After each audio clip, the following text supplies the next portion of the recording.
Hello, ako po si Kuya Louie at ngayon magkakaroon ulit tayo ng review. May kinalaman sa Ramsta NVMe. And all I feel is blue. Black. Noong September, around 2023, nag-upload ako ng video may kinalaman sa NVMe SSD na gawa ng Ramsta. So, ang tanong ko doon, is it worth it? So, 512 gigabytes po yung nabili ko. Tapos, meron akong napansin na request ng ating viewer. Gawa ako ng video. Aalamin natin yung reading niya. So, lumagpas na ako ng 8 months kasi May 2024 na po ngayon. Pero maganda pa rin na gawin natin to. So, gagawa po ako ng video. Titingnan ko po kung same pa rin ba yung reading tsaka write ng Ramsta NVMe. At titingnan natin yung health ng ating Ramsta. So magagawa natin i-check ang mga yon kung gagamit tayo ng Crystal Disk Mark tsaka Crystal Disk Info. Sa Crystal Disk Mark, titingnan natin kung gaano kabilis yung reading tsaka gaano kabilis yung writing ng ating SSD. Sa Crystal Disk Info naman, alamin natin kung 100% pa ba yung health ng ating NVMe SSD after 8 months na ginagamit po siya. Dun sa last video po, noong September 2023, ito po yung reading niya. So, i-compare natin yan sa reading na magagawa po natin ngayon. Okay, so punta tayo sa ating Crystal Disk Info.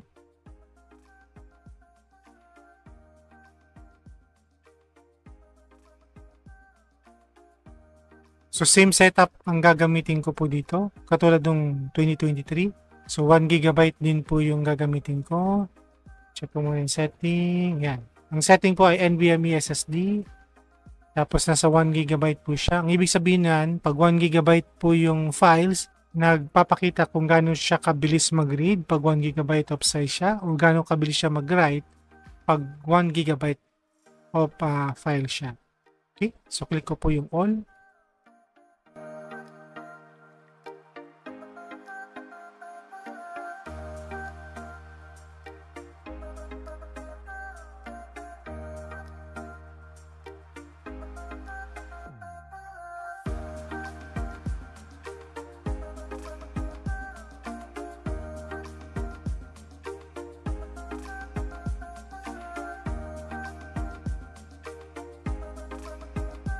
Okay, so tapos na. Compare po natin dito. So halos maliit lang po yung diferensya.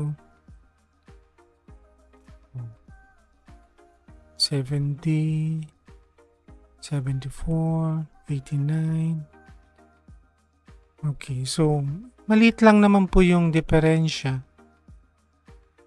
So ibig sabihin, mabilis pa rin po yung pag-read tsaka pag-write ng aking NVMe SSD na Ramsta.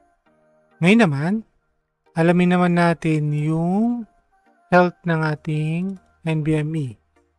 So we're going to use Crystal Disk Info.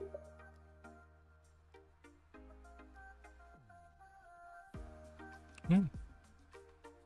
Okay, so sa nakikita natin, 100% pa rin po siya na good health at wala pa po tayo nakikitang red. Puro blue pa rin. At yung power on, ibig sabihin yung oras na naka-on ng ating computer o ginagamit natin yung NVMe SSD ay 836 hours, nakatumbas ng 34 days and 20 hours. So matagal-tagal na rin po Matagal-tagal na rin po yung paggamit ko po nito. At 100% pa rin po yung health po niya. Now, ang computer po na ginagamit po ngayon ay ordinary computer lang po. Ibig sabihin, I'm just an ordinary computer user. Hindi po ako heavy gamer.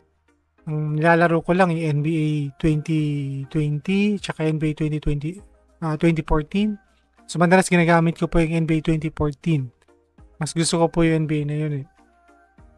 At hindi rin po ako professional video editor. Ang ginagamit ko lang po ay CapCut pang edit ng aking mga video.